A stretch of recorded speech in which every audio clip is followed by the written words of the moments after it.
Most of you have been taught taking action is listening to a podcast. Taking action is reading a book. Taking action is taking a course online. No.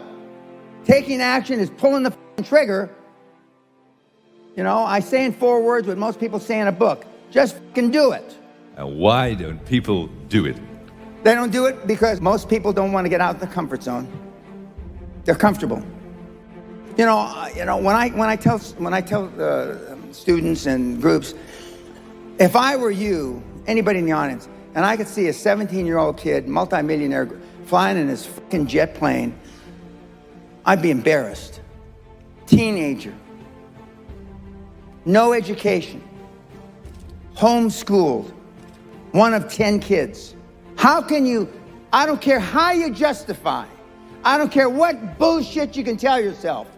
You can't bullshit yourself enough to overcome a fucking teenage multimillionaire in his own fucking jet.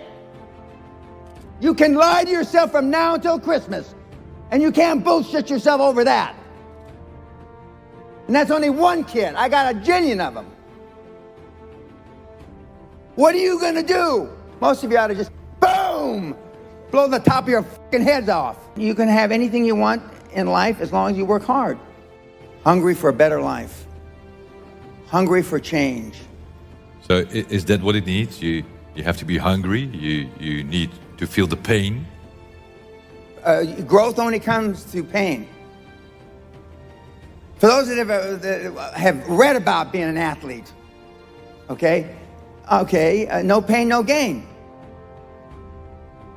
It's the same in life. Elon Musk, Steve Jobs, Dan Pena, Ted Turner, amongst a whole bunch of others, all had one thing in common. We all slept in our office the first 5 or 10 years of our business life. Slept in our office the first 5 or 10 years of our business life. Half of the people will run out of money before they run out of time, meaning their retirement savings, their retirement plans will be dissipated, drawn down to zero before they die. Half of the people. Okay. Another statistic that keeps a lot of people from doing what I've suggested is 90%, up to 90% of all business startups fail the first year. Up to 90% of all business startups. So, if it almost sounds when you read those things that the odds are against you.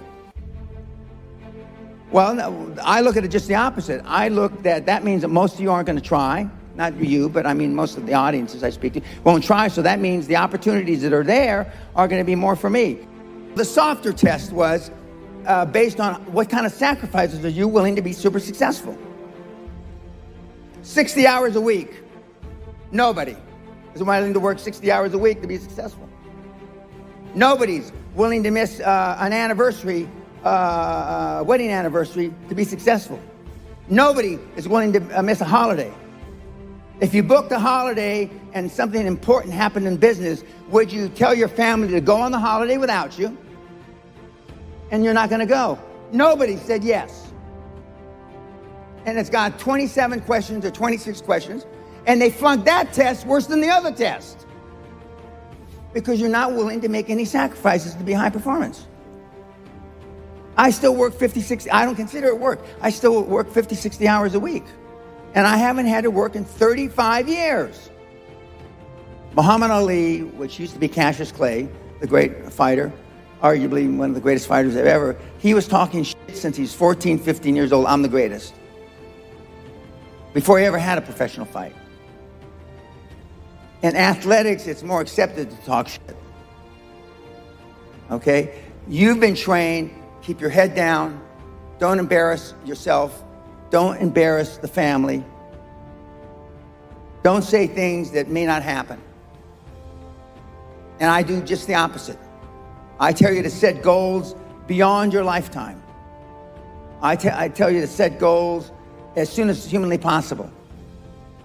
When kids come to me, they want to make 1 million, 10 million, you know, and then when they've made 100 million, they say, Mr. Pena, we would have never, ever dreamt that we could create 100 million until we met you.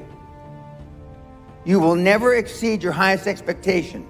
You will never exceed your highest, craziest thought. Never. That's a guarantee. And so then why, other than you've been taught by your parents in conventional wisdom, to set low goals?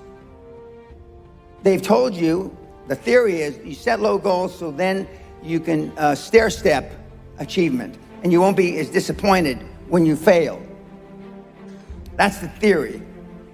But normally the person or the persons that have proposed that theory are poor. 87.6% of all the people on the planet are unhappy. So what went wrong? Well, I mean, where did it start? Well, if you were born in Biafra, I mean, the odds are against you. But if you were born in the Netherlands, which a lot of you were, rightly or wrongly, you had a better chance, a better opportunity than the poor kid born in Biafra.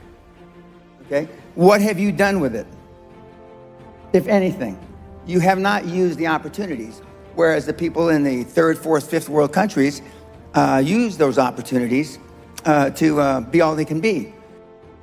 98% of all the people on the planet that are high performance are introverts. Elon Musk, Warren Buffett, Bill Gates have something in common.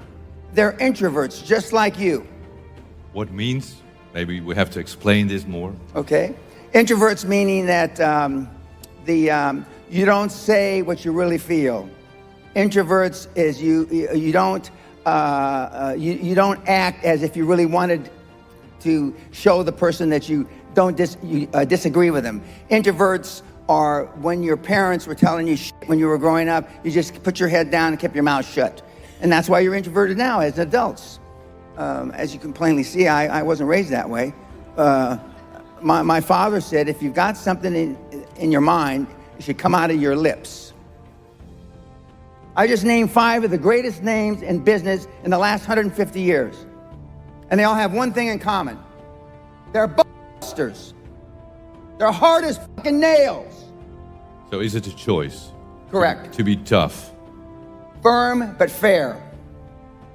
What's the fair part? Because I can imagine that most people think you're so tough, so, courageous, but tough. I don't want to be like that. No, most people don't. I want to be liked. Yeah, well, see, you want to fit in. I'm the only speaker that you're ever going to hear that really, with all his heart, doesn't give a shit. If I leave here, you liking me, I did something wrong. I fucking did something wrong. I'm not here for you to like me. I'm here as a favor to Michael, my mentee, for 20 years. I'm not here, if you all died today, I don't give a shit. And I mean it. But Steve Jobs didn't give a shit about you either. Warren Buffett doesn't give a shit about you today.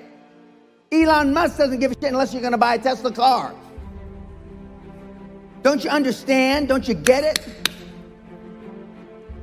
You think Elon Musk wants to fit in? We know the answer is no, right? You want to fit in because you had poor role models at home. Most everybody in this room is a pleaser. You want to be liked. When I read about that people commit suicide because they were unliked on Facebook, it makes me sick to my stomach. How can the world get that up that because of Facebook, people are going to kill themselves?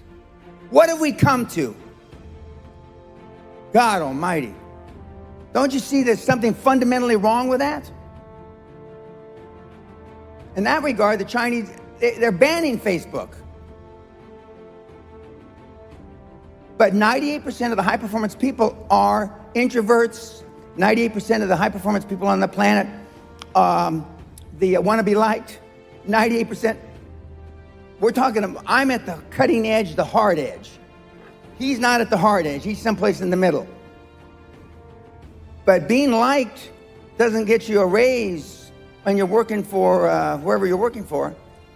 Efficiency, accountability. Most people that come to seminars are there because they weren't held accountable when they were growing up. There used to be a saying when I was growing up, which is very politically incorrect now.